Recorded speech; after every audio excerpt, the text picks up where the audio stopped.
Media was not my first choice. I had hoped to get into the foreign service. I had dreams of being a diplomat. So no, media was not my first choice.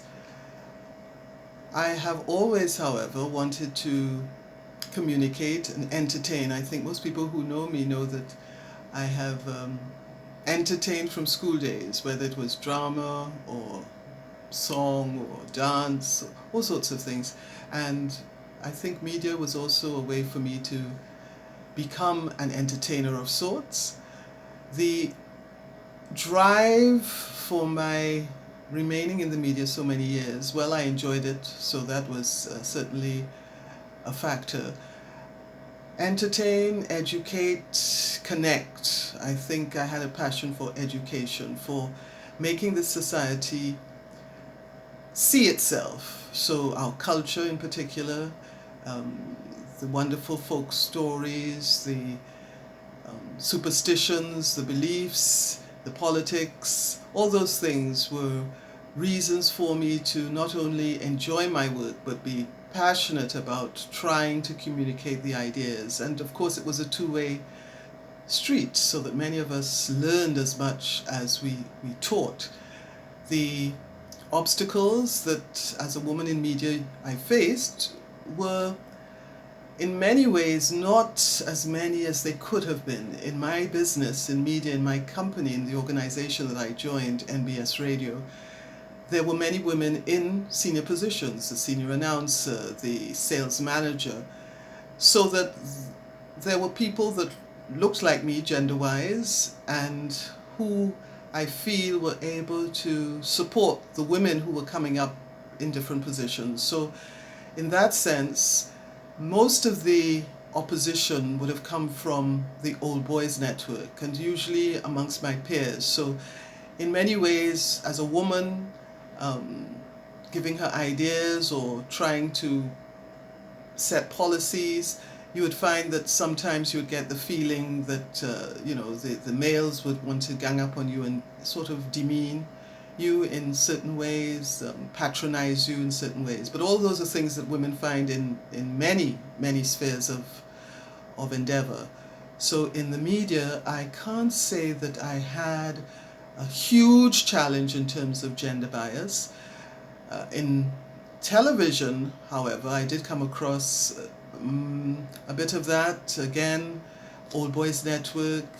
I think the fear of a sisterhood, or the fear, acknowledged or not, of woman power. Also a bit of the reluctance amongst advertisers who had a certain bent, who felt that in some cases I was, too black to be doing the kinds of shows we wanted to do. Woman Today comes to mind, which was a show that I was part of in the 1980s. So those are the kinds of obstacles you faced. However, once again, once you're determined and there was the drive to overcome, in a way I became a role model for a lot of young black women who said, well, if she can do it, I can do it. And that also motivated me. So I was able to feel that I was empowering others, that it was not beyond the reach of a black woman who had come from certainly not a rich background, from a poor background, and was able to rise above. So I thought that was important as well, my place in the media. The cultural thing was very important to me and is still very important to me, that we learn to love our culture. And I think the more you expose people to it, it's the more that you can show them just how valuable it is, what treasures we have in the culture of Trinidad and Tobago. You asked about work-life balance, a young single mother, working mother. I think I was able to juggle that because of a very strong network, a very supportive network. I had no family around, so it was the friends that I made, the people that I could have depended on, of course, paid help.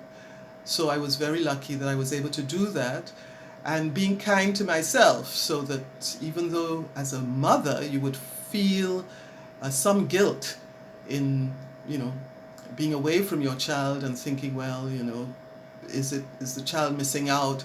But then you're able to talk to yourself, to recognize that, you know, you have to do what you have to do. So providing for the two of us, I was able to map out a way that I could feel that I was balancing it out enough so that my child wouldn't feel too deprived.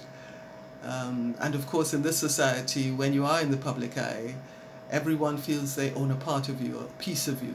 So it was good practice in order to be able to know that I can keep peace in myself, apart from what the public demanded. And that, of course, gives you good training tools so that when you have your family, you can try and get that work-life parenting balance going. What advice would I give to... before that, you asked about any crazy or memorable moments. Well, there are too many, far too many to speak about here. But of course, a lot of it was associated with the cultural events. I remember being on Skinner Park stage for Calypso Fiesta in the middle of a live broadcast, and you know, the alcohol flowing and intoxicated patrons, some of whom were trying to show their love and who jumped on the stage. And you're doing live broadcasts, so you have to be able to continue with the broadcast as if nothing is happening, whilst, you know, your crew is wrestling away an over-enthusiastic fan. I remember in particular when doing the news beat or news and current affairs, going to a protest on Mosquito Creek. It was a large protest, and I was there with my camera with my colleague Judy Bowler, and of course the crowd, as crowds do, mobs do, quickly turned a little ugly, and you know, were attempting to wrest my recording machine, my Marantz. We used to use the Marantz machines in those days, and you know, you having to fight your way through really those kinds of emotions. But for those women in the media, I would say yes, you have to be a bit thick-skinned. In our society, it's very easy for folks to feel threatened by strong women. It's a case of knowing that if you are passionate about your work, be bold, be fearless in some cases, be committed, and know that if you persist in the work you're doing, when you reach a level of excellence, you cannot be stopped. The demand for your services will always be there, and you'll find that the road will open up for you. But to get to that place, you have to be able to commit, you have to be able to take criticisms, but at the same time recognize where those criticisms are coming from. So it's a self-confidence you build, and you're able to take constructive criticism and move forward from there, always learning, always being open-minded, and always recognize the shoulders on which you stand. And therefore, when you get a purpose and you're able to build that confidence and move forward as a woman in the media, well then I think, you know, it's a case of your career choice being an excellent one, and one that you will enjoy, as I have over these many years. And of course, it's very important that you do the work.